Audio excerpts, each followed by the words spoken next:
Assalamualaikum warahmatullahi wabarakatuh. Halo teman-teman, bertemu lagi bersama saya Rindiani dengan NIM 90500130008.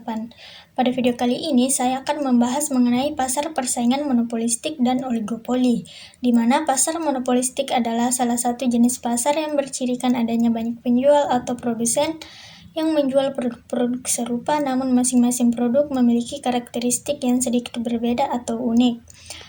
Ciri-ciri pasar monopolistik: yang pertama, memiliki produsen yang sangat banyak; yang kedua, diferensiasi produk; yang ketiga, persaingan produsen tidak berdasarkan pada harga; dan yang keempat, kebebasan produsen baru untuk keluar dan masuk pasar.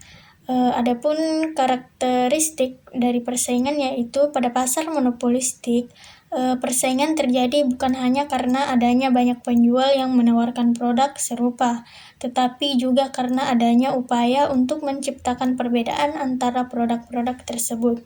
Adapun keseimbangan perusahaan dalam persaingan monopolistik, yaitu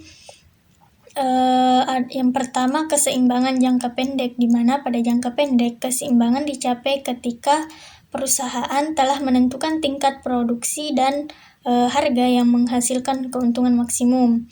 Kemudian yang kedua, keseimbangan jangka panjang, di mana dalam jangka panjang kondisi persaingan dan banyaknya pilihan produk menyebabkan perusahaan hanya memperoleh keuntungan normal atau normal profit.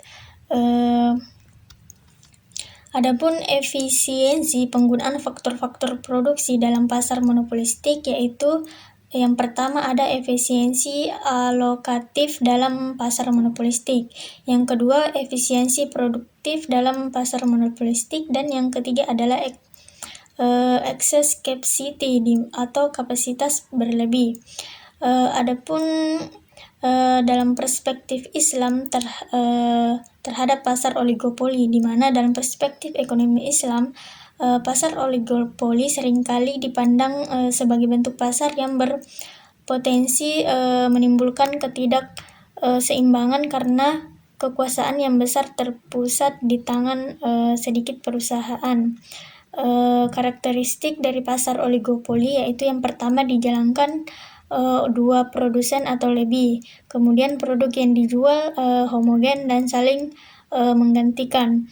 Kemudian kebijakan produsen selama sebagai acuan produsen lainnya.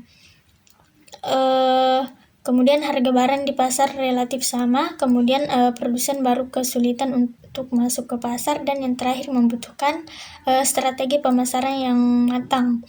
Adapun model pasar oligopoli, yaitu yang pertama ada model Carnot atau duopoly Carnot, yang kedua model Bertrand, yang ketiga ada Kinkade-Deman curve model, yang keempat ada collusive oligopoli atau kartel, dan yang kelima ada non-collusive oligopoli.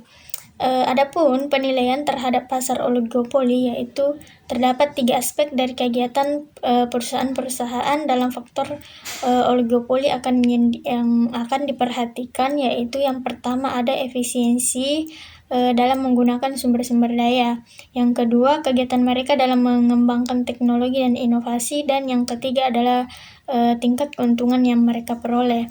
Mungkin itu saja penjelasan saya. Sekian dan terima kasih. Wassalamualaikum warahmatullahi wabarakatuh.